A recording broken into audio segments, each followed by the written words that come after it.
Thursday, June 2025. A month shortly after Wednesday, May 2025, Mistletoe Viscum Album invites me to a local Majesta Myles cafeteria. For a point of reference, Majesta Myles is the name of the city within, here, the Magistralverse. Yeah, compare Majesta Myles to CWCville, but they are not synonymous whatsoever. Unlike CWC, I know how to actually draw, but that's beside the point. I have been reluctant to join this cafeteria because Mistletoe Viscum Album says that this cafeteria is a lesbian-themed cafeteria. And I've addressed this issue with Mistletoe Viscum Album, and she assured me that I'm gender fluid, and she is gender fluid too, and we could be able to fit in the cafeteria. So I then accepted her offer. The two of us were going to get ready, and I've asked Mistletoe Viscum Album if, she could give me a makeover, to which she does give me a makeover, and, I like the makeover. The adjustment looks nice. So, anyways, Mistletoe Viscum Album carries me and, flies me to the cafeteria because, it is walking distance, within Majesta Myles, but, it would be very tiring to walk that far. So the clouds were cloudy, and the sun was shining, just like my diamond sword. By 9:10 a.m., we were finally landing down to the concrete floor safely. You see, Mistletoe Viscum Album has these flying abilities due to being an angelic deity, and she's really good at flying. They really don't call her an angel for nothing. So now Mistletoe and I are just getting ready to go to the cafeteria, and me and her are holding hands. And then we notice other members who are attending the cafeteria who are looking at us and saying "aw." It reminded me about a event long ago, way long ago before now, where, I gave flowers to an old crush of mine and everyone said "aw," and this happened during my middle school era. And the same thing is kind of happening again, but in Majesta Myles instead. So it's quite surprising. Not too surprising, because anyone's just gonna say "aw" if anyone's holding hands or kissing and stuff. Romance stuff that people are really invested to, unless you're some aromantic dragon or aromantic goat, for that matter. So I spend my time talking to these members and participants within this cafeteria, and just talking about, the environments in Majesta Myles, and, just having a good time. Listening to some Brazilian funk music, drawing and animating furries, and me discussing plans on defeating an unnamed enemy within 2030. Those type of typical Magistralverse stuff within Majesta Myles. I was really honestly expecting a confrontation and the group of people in this cafeteria telling me I don't belong due to me being an assigned male at birth or something, but it seems as if they welcomed me very humbly. Then I saw an unknown individual, dressed in a red attire similar to what I've once worn, which only just did nothing more than strike suspicion. Upon my canonically blue eyes, as my real-life counterpart has completely blackened iris and pupils, this fictional characterization of myself has canonically blue eyes. You see, my heterochromatic blue eyes are quite, complementary to Mistletoe Viscum Album's heterochromatic eye colors. Red and purple, red on the left and then purple on the right, from my view at least. So it'll be, I guess, purple on her left and red on her right. You see, angels could pretty much shapeshift, and Mistletoe Viscum Album is pretty much no exception to this, Could you imagine if there was an angel who has no colors at all? So anyways, I asked Mistletoe Viscum Album who this unknown person is, and they read, she has no idea. So then I decide to say hi to this red-hooded individual.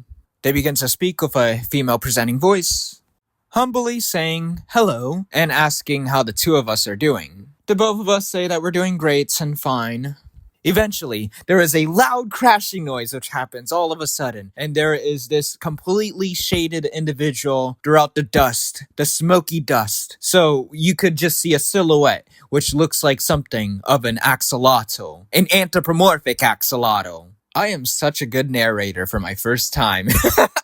The axolotl is pink, like any other axolotl, but not pink like salmon, but rather pink like Unikitty or something, with a dark aquamarine tuxedo, and completely darkened, soulless eyes. Well, the axolotl in question, introduces himself as, Ali Alejandro, but, he just recommends for us to call him the deck of playing cards, too. Or the double deck of playing cards, for that matter. But for short, I'm going to just be referring to him as the deck of playing cards for short, So, the deck of playing cards attacks and, completely berates the cafeteria, obliterating the whole entire environment and scenery. Everyone around me is shocked while I'm feeling so angry! So, I just end up fighting the deck of playing cards. I swing my off-brand Magistralverse diamond sword, left and right, like I am a heroic knight who saves all the princesses from the evil monster. But I'm not just your typical ordinary goody two-shoes hero, but rather the anti-hero. Pretty much in a summary, an inherently bad person, which my old classmate from Spanish class has described, what an anti-hero is. But it's not plagiarizing because I gave them credits on this video. So don't sue me, school viewers. So anyways, I'm still at it, just fighting this axolotl. And eventually I am given help by Mistletoe Viscamalbum and the red hooded individual, the Little Red Riding Hood, or maybe the Big Red Riding Hood, or just the Red Riding Hood. Seriously, I really do not know who this person's name is. This third individual who is helping me fight the deck of playing cards, I have no idea what their name is. And I really do not want to assume genders, so I'm just going to call this red hooded individual a they them. Imagine if this was animated. The animators would be having a huge field day with this one. Imagine the people adding sound effects. Last thing I need is for the sound effects to sound like Johnny Test or something.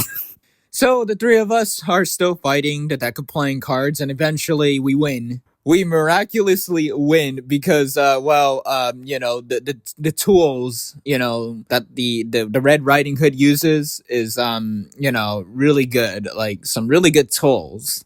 So, Misty and I thank Red for, saving the day, helping us save the day. And we eventually invite Red to join our group, the Team Miscellaneous. With the mention of our group name, Red reveals themselves to be rather not a they-them, but a she-her. It turns out the whole time, this was the Dragon Mythology, Azreal Thy Dreamer. I was wondering why Dragon Mythology wanted to pull something like this before, but, then again, she's part of our group, the Team Miscellaneous, so I'm not really too surprised. But with her help, the cafeteria is pretty much saved from being further destroyed by the deck of playing cards, and we eventually just apprehend the deck of playing cards, just like how we apprehend many supervillains over and over again. We then place the axolotl to the Majesta Myles main jail cell. Stranger things has been happening in cell block 1, so the three of us decides to put the deck of playing cards to cell block 2, which is considerably without an inevitable doubt. Goody good goo! Goody good goo isn't the only catchphrase I say. I say other things, like your mom, inconceivable, damn collies, and then goody good goo! Alongside, it all started with a broken heart. Anyways, I have been rebuilding the cafeteria. Not from the ground up, but just really all the damaged pieces, just repairing it together and stuff. The cafeteria looks well improved, presentable than when Alejandro appeared. So I've undone the injustices, and it literally has been 10 minutes, or maybe 11. But then again, I think there's more to the story. I got a couple of green shirts. This peace offering was offered by the members within the lesbian cafeteria. I have lent these items to Misty and Dra. They were quite happy with the peace offerings. So we then put it on, and we even offered a green shirt for Pharaoh Olaf, and we were dressing up in green.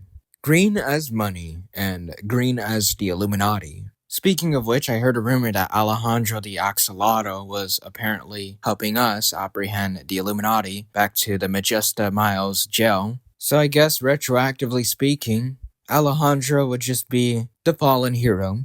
The hero of good intentions now descending into a villain, becoming evilly voodoo. Honestly, Alejandro is literally more goofier than Ian. I don't think there's anything even comedic out of Ian you could get other than Ian being sadistic and stuff. But Alejandro is just mischievous. Well suited for just villainous benchmark for that matter. But the villainous benchmark says they don't allow bog standard villains. So, womp womp. Anyways, Pharaoh Olaf, Mistletoe Viscum album, Dragon Mythology, and I are planning to prepare to, well, watch the third season of Squid Game. The Netflix series is set to be released on June 27th, 2025, this year, during this in-story month. So, the four of us prepares to watch this show, the final season. I just really hope it pays off, just as much as I anticipated Minecraft to, pay off. I mean, think about the Minecraft movie with the I am Steve, Minecraft movie. And we have yet to even find out any information on Grand Theft Auto 6. These are one of the things I was talking about on one of my raps. It was called Satan Jr., Partners in Crime. I was talking about two individuals on the rap. And then I name-dropped the Minecraft movie, I name-dropped the Squid Game series, and then I name-dropped GTA. But about Squid Game, any sort of quote-unquote trailer as of now were just one of these AI stuff acting like the official real deal, which I find very annoying. Considering the AI stuff is literally taking over YouTube, I can't even find any original enough content. The only remotely original content I could find, which I'm the slightest fond of, is pretty much Khonjin House. It's pretty much the last solely survived indie cartoon series, which doesn't turn out to be some sellout or use AI being heavily influenced by either of the latter. I could genuinely look up to the series creator of Khonjin House. I took a huge inspiration to the series, unironically. I know it's something which doesn't make sense to you guys since you didn't grow up with the type of stuff I've watched earlier on growing up, but Khonjin House never fails to amuse me. One thing's for sure is the animation isn't entirely perfect because I think, Khonjin House is supposed to be one of those type of cartoons where it went from Newgrounds to YouTube, the same way as Samurai Jack went from Cartoon Network to Adult Swim. I guess for some reason, Khonjin House wasn't very compatible with Newgrounds, and who could blame Khonjin House, honestly? Khonjin House would end up being on YouTube, but the majority of the Khonjin House episodes would literally be changed to private or get deleted by YouTube. Not necessarily copyright, but more like violating the community guidelines. There was some episodes earlier on, uncensored, and it was one of the characters was saying the derogatory vocabulary. I don't take too much offense to, those offensive words, but I just kind of thought it was funny. I have wanted to make something similar to Khonjin House, specifically the Magistralverse, or Time Majesty Ruff's Adventures. I'm still trying to see what I could do with the two series up until this point. I wanted to work on this series since 2017 up until this year, 2025.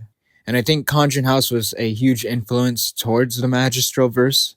Whether or not you're either one of the two majorities of knowing what Khonjin House is and clearly being a follower who is directed onto this video, or you just really have no idea what I'm talking about. I guess with the content I've been making, I would take a lot of inspiration to a miscellaneous number of projects. Ed's World being no exception, Khonjin House being no exception. The list would go on. This video would be going on over an hour if I had to list all of the inspirations. All of the inspirations by Technicality. And that's not mentioning some of the content that I was indirectly inspired by to make, these videos. But honestly, I just turned these inspirations into original ideas overall, creating this story. I mean, people take quote-unquote inspiration to me by using AI of my voice, AI generating my voice. 2 people have AI generated my voice before. One for a game, and one to read my YouTube community posts. the game is kind of canceled, and the community post series is just kind of like, I guess, abandoned too. So, anyways, after we finish watching the Squid Game series, the final season, it is going to be Pharaoh Olaf's birthday, and it'll also be the 4th of July for Independence Day, the day America got their independence or something. I am not too good with history, but you're just gonna have to bear with me with how I, narrate the story and stuff. But anyways, the cafeteria is built back together up until now, and well, I don't know, everyone lived happily ever after throughout this episode. And I'm just spending my time with Mistletoe Viscum and Dragon Mythology and Pharaoh Olaf, just watching YouTube videos and drawing and animating furries and composing music.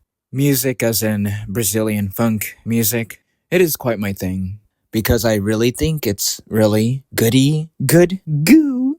I should explain where I got the catchphrase goody good goo from, so you guys know what I'm talking about. There's an old Microsoft Paint video game called I Am Mean, where the titular antagonist says, "Oh, look what clever children. See them study, watch them learn. How I hate those goody goodies. How they make my stomach turn." And then there's Family Guy, with one of the characters in Family Guy, Glenn Quagmire, and his catchphrase is Glenn Quagmire himself saying these words along the lines, "Giggity giggity goo." And I combined goody goodies with giggity giggity goo, and I got my catchphrase, goody good goo. The same individuals who insist on asking what goody good goo means, despite me explaining so, pretty much needs to watch some Blues Clues or something. Because the other reason I've came up with the catchphrase is because I technically stole it from a arch nemesis of mine, Mortis Philic, now known as Vil. On my Ordinary Life animation meme, Vil chooses to comment, "This video is super goo." So I just workshopped the comment and then turned it into a catchphrase of my own called Goody Good Goo. So now if you type in Goody Good Goo, you're probably gonna find my YouTube channel or something. Am I right, guys? Or am I right, guys? Probably not. There's probably gonna be that one speed video that just shows up there. The one that goes like, "Googity googity goo." But no, my catchphrase, goody good goo, is my own catchphrase, and I've made it. I insist I made it. I'm the original creator. Everyone else who's saying goody good goo is pretty much being the imposter of Mr. Magistral Malik. Besides, the real Malik comes up with new catchphrases for once. So now, the Pharaoh Superstar, Mistletoe Viscum, Dragon Mythology, and I, the one and only Lucifer Reborning Star, will be getting started on watching Squid Game Season 3. And in case I don't see you, buenos dias, buenas tardes, and buenas noches.